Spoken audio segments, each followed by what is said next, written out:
Good morning, dear children. Welcome back. I am Mrs. Sitara, your social science teacher. In today's session, we are going to learn about Unit 2 in History, Emergence of New Kingdoms in North India. In this unit, what are we going to discuss? We are going to acquire knowledge about the kingdoms of the Rajputs and their counterparts in North India, to assess the contributions of Rajputs and Palas to Indian culture, to know about early military expeditions of Arabs and Turks. So we will learn about the kingdoms of Rajputs and their counterparts in North India, to evaluate the contributions of Rajputs and Palas to the Indian culture. To our culture, what is the contribution of the Rajputs and the Palas? And we will know about the expeditions of Arabs and the Turks. Before going into the details, let us see the period of Rajput in our Indian history. You know, children, from the first lesson we learned that Indian history is divided into three periods: the ancient period, the medieval period, and the modern period. The medieval period is from Common Era 700 to 1700, and that period is again divided into early medieval period, that is from the Common Era 700 to 1200, and later medieval period, Common Era 1200 to 1700. Children, the early medieval period, that is Common Era 700 to 1200, is coming under the period of Rajput dynasty. It starts from 647, Common Era 647 to 1200. That period is considered as a period of the Rajput dynasty. Children, the ancient period in our history ends with the kingdom of Harsha, who lived from the Common Era 590 to 647. So, the King Harsha lived from Common Era 590 to Common Era 647. From the death of Harsha to Common Era 1200, Rajput kings ruled the North India.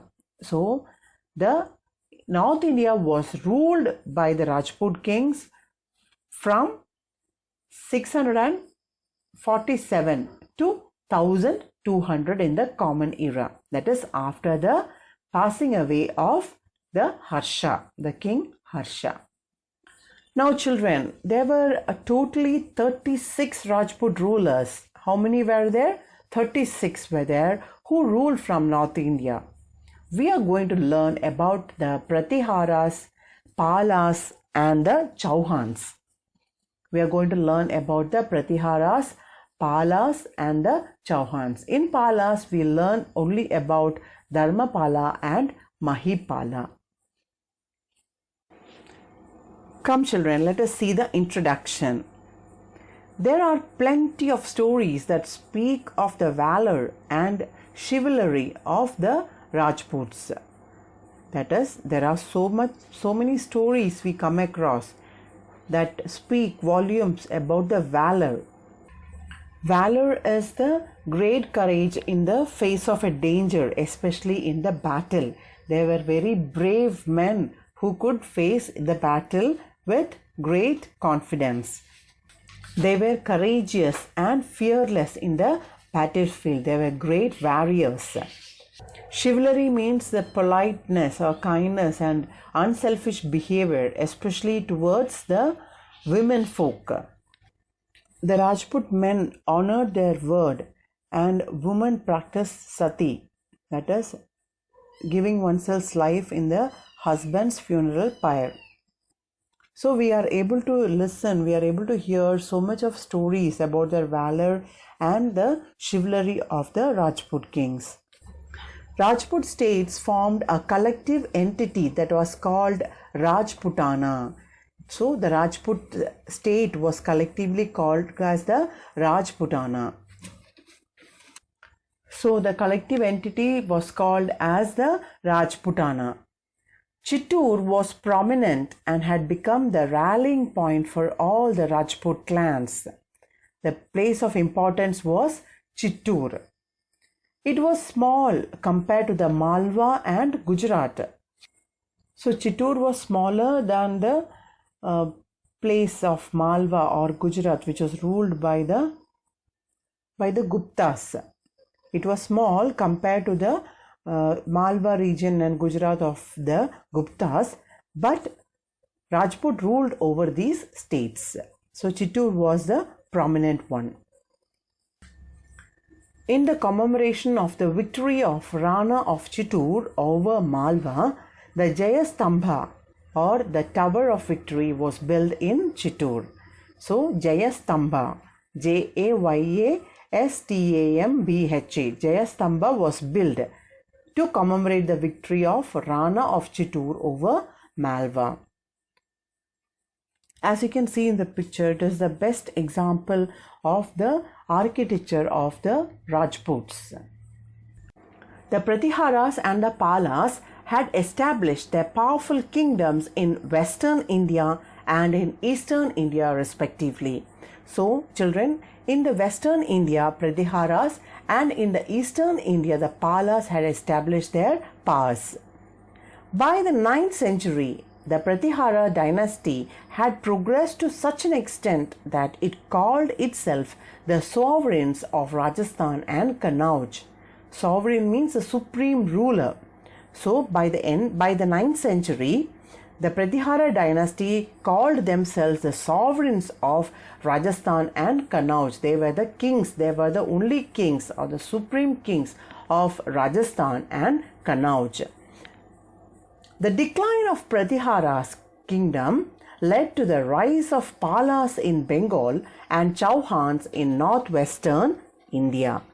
As the Pratiharas declined, the Palas came to power in Bengal and the Chauhans in the northwestern India. India's Islamic period might have begun in the immediate context of the Arabs' conquest of Sindh. India's Islamic period started maybe because after the conquest of the Sindh by the Arabs, maybe in the year CE, Common Era 712 rather than AD 1200. So with the Arabs conquesting the Sindh, in a battle Arab had conquested the Sindh region. So the Islamic period of India would have started during that time rather than later in the Common Era 1200. But the resistance shown by the kings of Kannauj, especially of Yashovarman, AD 736, and later by the Rajput chiefs and kings who held Kannauj and most of the northern India until the middle of 10th century made it impossible. So children, long back the reign should have started. In Indian history, the Islamic period should have started long back in 712 itself when the Arabs conquest of Sindh. But because of the resistance shown by Yashovarman and the Rajputs who ruled over Kannauj and northern India, the Arabs could not come to India, or Arabs could not come and invade India, not until 10th century. So in India, the Islamic period started in AD 1200. That is because of the efforts of Yashovarman and the later kings and chieftains of Rajputs who ruled over Kannauj and northern India. They had a strong resistance against the Arabs' conquest. Children, now let us see the origin of the word Rajput. The word Rajput is derived from the Sanskrit word Rajaputra, which means the scion of the royal blood. Scion of the royal blood. It is derived from the word Rajaputra. Now, scion means a descendant of a notable family. S-C-I-O-N, scion. S-C-I-O-N, sign. So the word Rajput is derived from the word Rajaputra, which means scion of the royal blood. It is derived from the Sanskrit word. After the death of Harsha in AD 647, various Rajput clans established kingdoms in different parts of northern and central India. So after the death of Harsha, many Rajput clans, they established their kingdoms in the northern part and the central part of India. A clan means a large family. So different families established their rule in the different parts of northern and central India. The Rajput trace their pedigree far back into the past. The word is pedigree. P-E-D-I-G-R-E-E, pedigree. P-E-D-I-G-R-E-E, pedigree. Pedigree means recorded ancestry or lineage of a person or family. It is a recorded ancestry. That means who is the father, who is the grandfather, great-grandfather and great-great-grandfather, and it goes on. So if we have a recorded ancestry, we say we have got pedigree. Children, if you ask your grandfather, he will be able to know your grandfather's name. So they have got a pedigree. Their three principal houses are the Suryavamshi or the rays of the sun, the Chandravamshi or the rays of the moon, and the Agnikula, the rays of fire god. Three races are there. Rays of the sun called as Suryavamshi, rays of the moon called as Chandravamshi, and the rays of fire god Agnikula. Let us learn the spellings. Suryavanshi, S-U-R-Y-A-V-A-N-S-H-I, Suryavanshi, S-U-R-Y-A-V-A-N-S-H-I, Suryavamshi. Chandravamshi, C-H-A-N-D-R-A, Chandra, V-A-N-S-H-I, Vanshi, Chandravanshi. And Agnikula, A-G-N-I, Agni, K-U-L-A, Kula, Agnikula, or the rays of fire god. So, what are the three principal houses of the Rajputs? The Suryavanshi, Chandravanshi, and the Agnikula. From where the word Rajput is derived from? It is derived from Sanskrit word Rajputra, which means the scion of the royal blood. Among those who claimed descended from solar and the lunar lines, that is Suryavanshi and Chandravanshi, Chandelas of Bundelkhand were prominent. C-H-A-N-D-E-L-A-S, Chandelas of Bundelkhand, B-U-N-D-E-L, Bundel, K-H-A-N-D, Bundelkhand, were prominent. Tomaras were ruling the Haryana region. Who were ruling the Haryana region? Tomaras, T-O-M-A-R-A-S, Tomaras were ruling the Haryana region.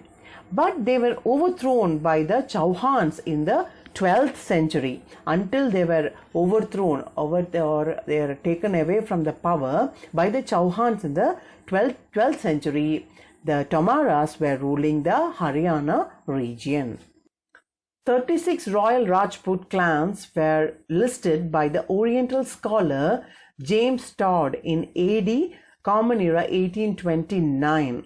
So, the Oriental scholar James Todd had listed 36 royal Rajputs.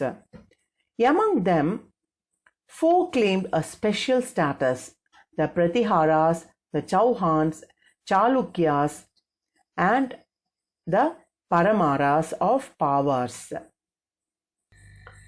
An Oriental scholar is a scholar who specialized in the languages and literatures of the Eastern world. So, an Oriental scholar named James Todd had listed 36 Rajput clans. And in that, the important ones were the Pratiharas, the Chauhans, and the Chalukyas, and the Paramaras of Pavars. and these were all 4 clans of the Agnikula origin. There were 4 which had a special status: the Pratiharas, Chauhans, Chalukyas and Paramaras of Pawars. And the Chalukyas are different from the Deccan Chalukyas, and they are known as Solankis.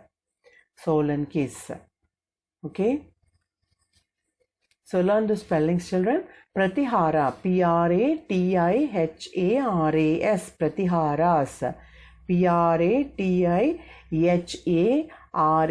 Pratiharas. Chauhans, C-H-A-U-H-A-N-S, Chauhans. C-H-A-U-H-A-N-S, Chauhans. Chalukyas, C-H-A-L-U-K-Y-A-S, Chalukyas. C-H-A-L-U-K-Y-A-S, Chalukyas. Paramaras, P-A-R-A-M-A-R-A-S, Paramaras. So they are Pratiharas, Chauhans, Chalukyas and Paramaras of Pawars. They were all these 4 clans were that of the Agnikula origin. Children, in the videos you can find the North Indian kingdoms. You can find the Tomaras and the Delhi, the capital city, the Chauhans, Solankis, Paramaras, Pratiharas, Chandelas and the Palas. And down towards south we can see the Chola kingdom also. That's all for today's class, my dear children. Take care, stay blessed. Thank you.